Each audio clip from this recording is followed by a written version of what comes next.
Salut les amis, j'espère que vous allez bien. On se retrouve bien sûr. C'était la veille. Et oui, nous étions aux alentours de 22h30 quand je vous débriefais. Débriefais, oui, je crois faire ma voix, c'est assez rigolo.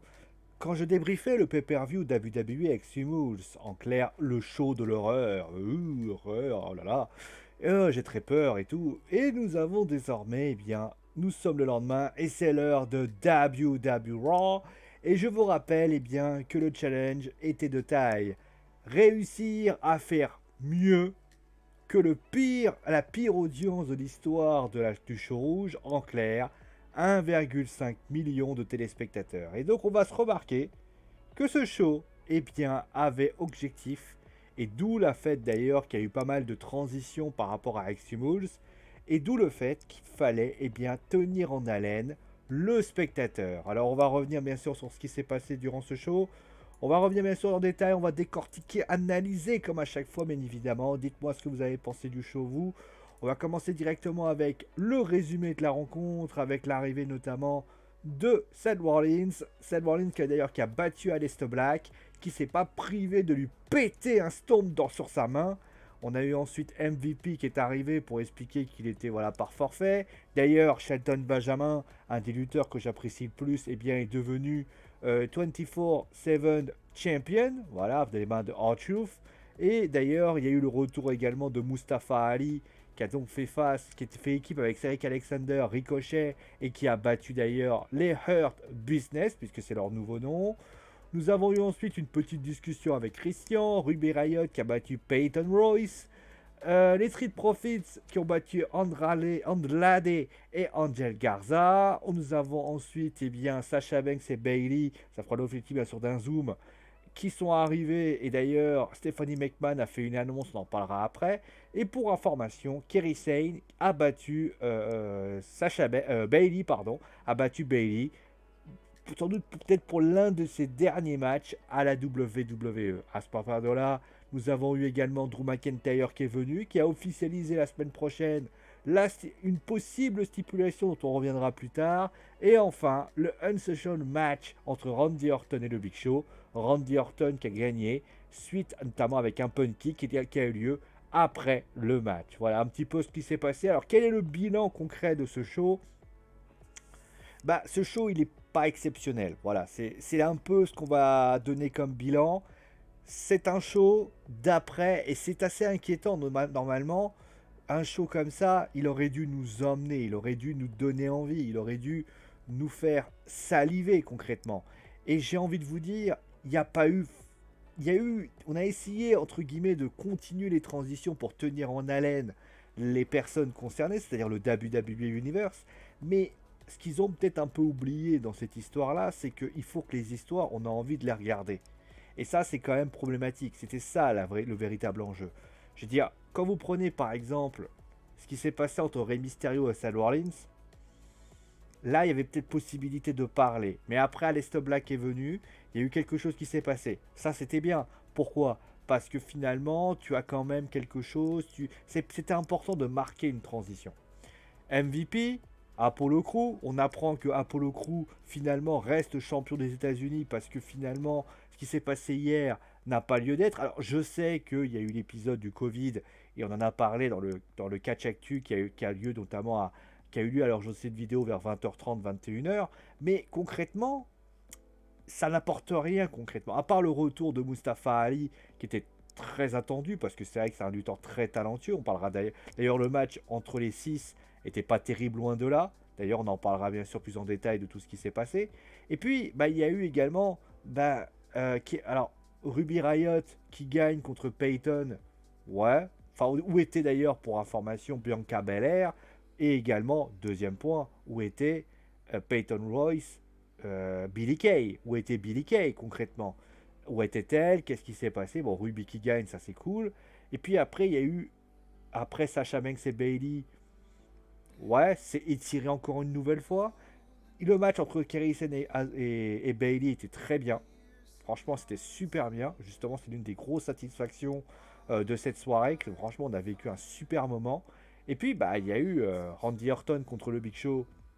Bah, fallait pas s'y attendre que ça ait trop de choses. Justement, je vais en parler parce qu'il y a pas mal de choses qui m'ont étonné. Et justement, je vais en parler. Drew McIntyre qui a le droit à la stipulation.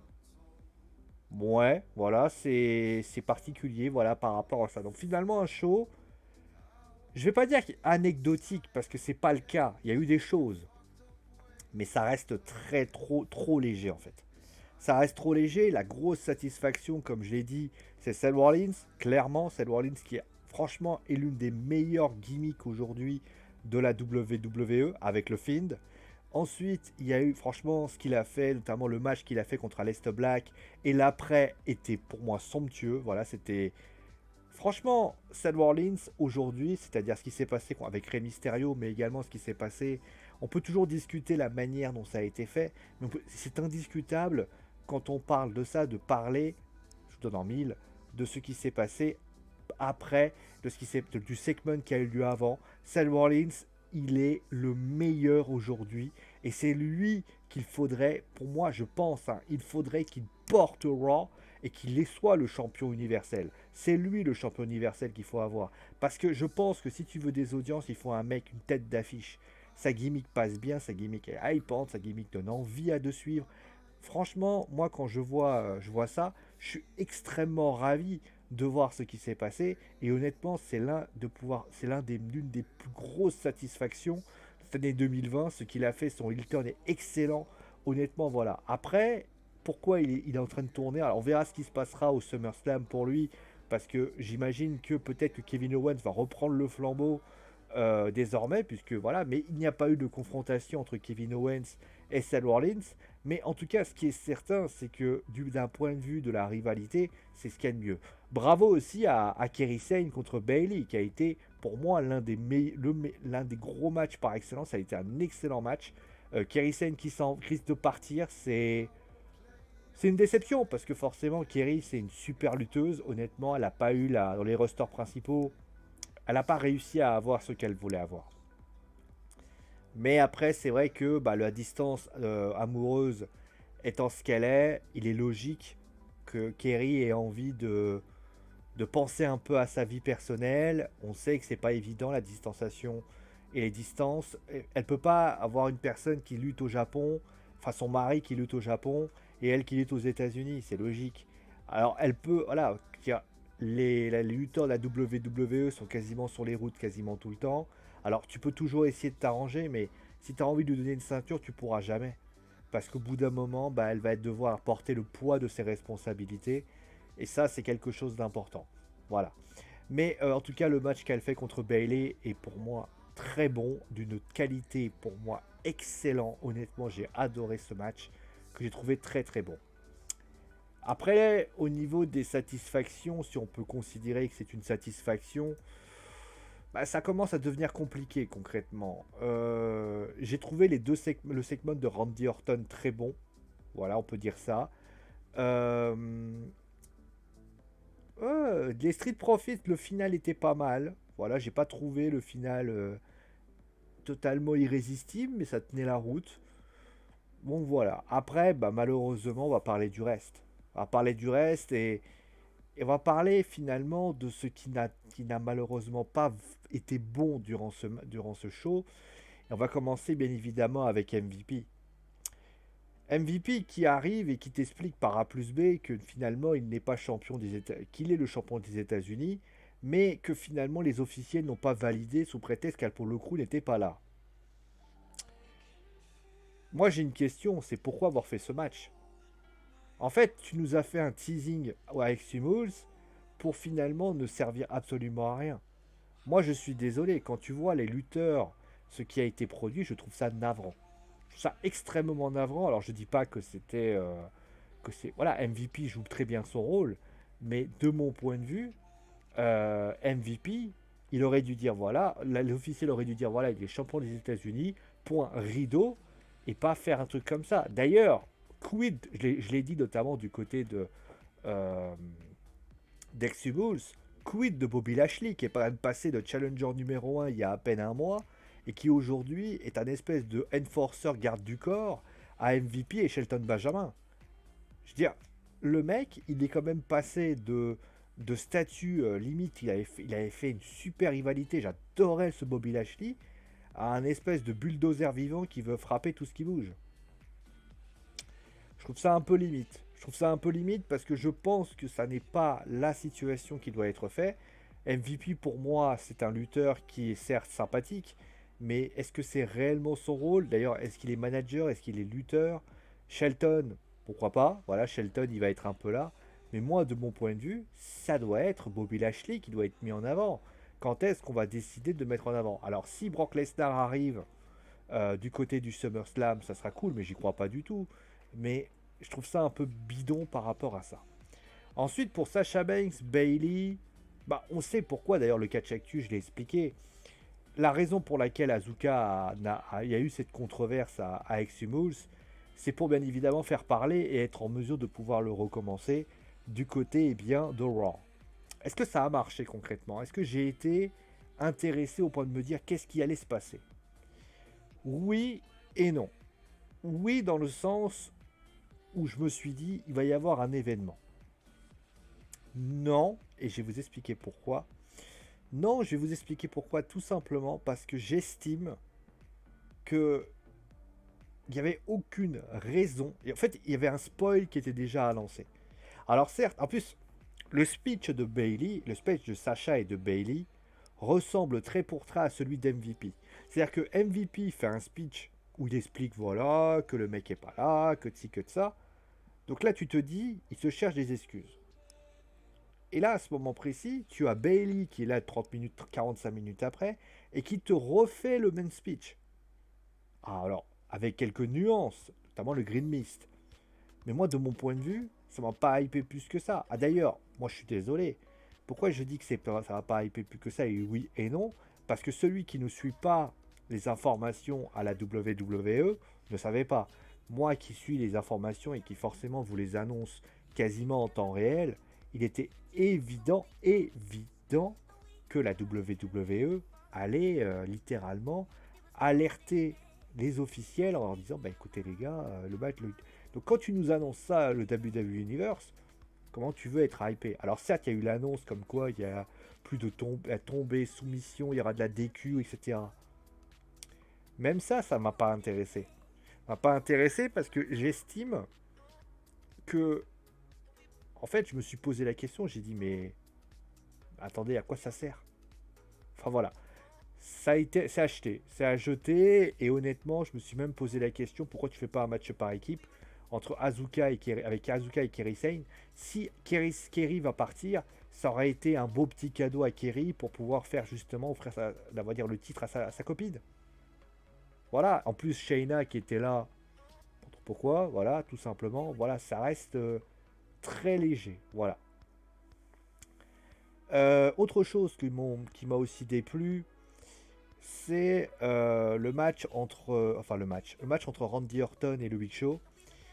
Alors, moi, j'ai pas été, enfin, ah oui, d'ailleurs, j'ai pas parlé de ça, mais les Street Profits et notamment le match entre le Six Man Tag, je les ai trouvés un peu mou. Voilà, c'était pas terrible. Qu'est-ce que je voulais dire pour le match Uncensored Match?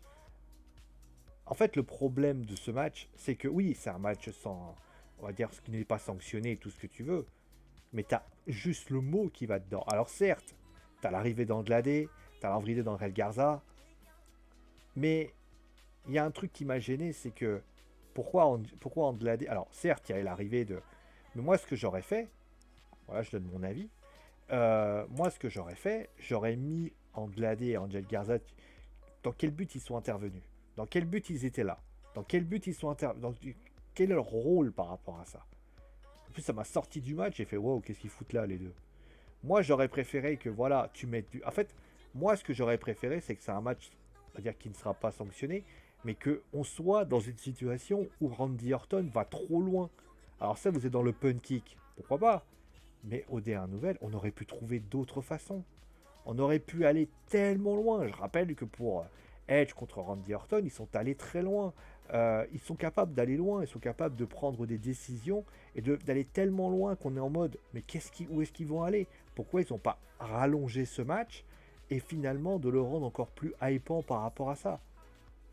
Au lieu de ça, on a eu un match Pour moi, franchement, Randy Orton, c'est la première fois que je le vois exécuter un match relativement discret.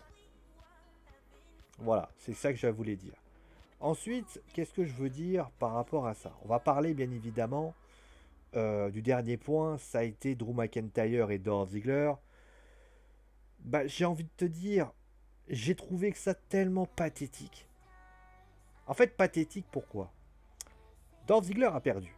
Ça, on est tous d'accord là-dessus. Dolph Ziggler a perdu. Mais t'as l'impression que il fait ça, mais en fait, il se convainc pas lui-même. À un moment donné, il dit ouais, j'ai vu de la peur en toi quand t'as failli perdre. Oui, et donc? Et après, Drew McIntyre, il change d'avis. Moi, j'aurais. Enfin, Dolph, il avait toutes les possibilités de gagner, il l'a pas eu. À un moment donné, j'ai trouvé que c'était tellement pauvre au niveau du segment. À un moment donné, Drew McIntyre, j'avais l'impression qu'il se demandait, mais qu'est-ce que tu fous là, mec? Et il a raison. On a l'impression, encore une fois, c'est étirer la rivalité pour la rendre encore plus hypant. On sait tous que ce sera Randy Orton qui va succéder à Dolph Ziggler. Bah, j'ai envie de te dire, non, ça suffit pas. Moi, j'aurais été à la place de Dolphy, je serais venu, j'aurais dit, voilà, écoute, j'ai perdu, et maintenant, voilà, j'aimerais te donner un dernier match, etc. Mais en tout cas, pars pas dans un truc comme ça. C'était pas terrible du tout, c'était même plutôt pauvre, et j'ai pas trouvé ça très hypant pour ainsi dire. Qu'est-ce que je peux dire de plus? Voilà, un show relativement qui a plein d'erreurs, qui a plein de petites erreurs. Alors certes, ils veulent faire du teasing par rapport à, en faisant en sorte que les gens suivent de semaine en semaine. Mais les gars, c'est pas comme ça que ça marche. Faites des storylines qui tiennent la route, avec des gimmicks qui tiennent la route, et on suivra. Prenez la rivalité entre Edge et Randy Orton, t'as pas eu besoin de faire du teasing de fou. T'as juste eu besoin d'aller simplement au fond des choses et ça passait. Enfin bref, clairement, ça n'a pas été du goût de mon point de vue. Voilà, ça n'a pas été terrible. J'espère que la WWE saura se reprendre, surtout qu'ils sont capables quand même de faire des bonnes choses. On a pu le voir notamment, je crois que j'avais fait la suite la semaine dernière, c'était un très très bon show. Ils sont capables de faire des bons shows. Mais c'est. Ah non, c'est pas la semaine dernière, c'était il y a quelques semaines. J'avais dit voilà, le show était très bien. Là, clairement, c'était relativement anecdotique. Voilà, je l'ai dit anecdotique, mais il y a des choses intéressantes, des choses à travailler. Mais ça reste trop brouillon, quoi. Voilà, je te laisse me dire ce que tu as pensé en commentaire, bien sûr, de ce que tu as pensé du show. Dis-moi. En tout cas, je vous fais des gros bisous et je vous dis à très vite pour un nouvel épisode. Ciao les amis!